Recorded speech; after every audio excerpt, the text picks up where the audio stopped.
সালামু আলাইকুম রহমতুল্লাহি বারাকাতু। প্রিয় বন্ধুরা, তোমরা কেমন আছো? আশা করি সকলে ভালো আছো। প্রিয় বন্ধুরা, 19তম শিক্ষক নিবন্ধন খুব কাছাকাছি চলে আসছে। এত বেশি সময় পাবে না প্রস্তুতি নেওয়ার জন্য, তো আগেই বিগত নিবন্ধন পরীক্ষার প্রিলিগুলো ভালো করে আয়ত্ত করে নিতে হবে। আজকে নিয়ে আসলাম বাংলা। শুরু করা যাক। অংশ শব্দের সমার্থক শব্দ কোনটি? দীপ্তি। সমার্থক শব্দ ব্যবহার করলে বাক্যের সৌন্দর্য বৃদ্ধি পায়। পৃথিবী শব্দের সমার্থক নয় প্রাণত। বাগধারা বা বাগবিধি কোন শব্দ বা শব্দগুচ্ছর বিশেষ অর্থ প্রকাশ করে।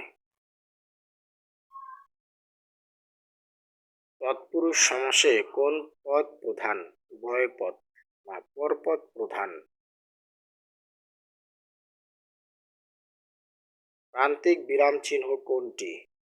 প্রশ্ন চিহ্ন।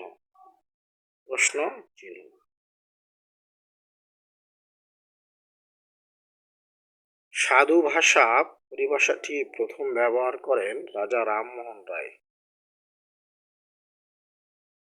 ভাবনা চিন্তাহীন কোন বাগধারাটির অর্থ প্রকাশ করে? খোদার খাসি।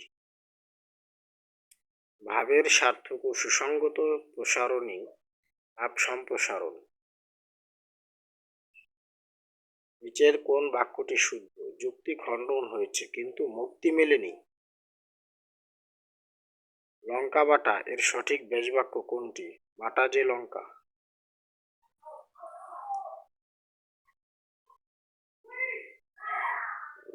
ডক্টর মোহাম্মদ শহীদুল্লাহর মতে বাংলা ভাষার উৎপত্তি কোন প্রাকৃত স্তর থেকে? গৌড়ীয় প্রাকৃত। কোনটি মধ্যপদবী কর্মধারায় সমাস? মৌমাছি। সংখ্যাবাচক শব্দ পূর্বে বসে সমষ্টি বা সমাহার বা মিলন বোঝালে কোন সমাস হয়? দ্বিগু। উদ্যোদ্য শব্দের বিপরীত শব্দ কি? বিনয়। সাধুরীতিতে কোন পদটি দীর্ঘরূপ হয় না? অব্যয়। যে সকল পদের সমন্বয় সমাস হয় তাকে বলে সমান পদ। যতই পরিশ্রম করবে ততই ফল পাবে। জটিল বাক্য। হরতাল কি ধরনের শব্দ? গুজরাটি।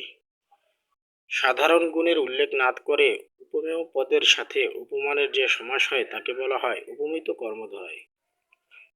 ইতিহাস বিষয়ে অভিজ্ঞ যিনি এক কথায় তাকে ইতিহাসবেত্তা বলে।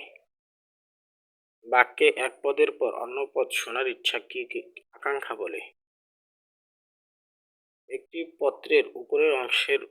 একটি পত্রের বাইরের অংশের উপর যেটা থাকে তাকে বলা হয় শিরোনাম।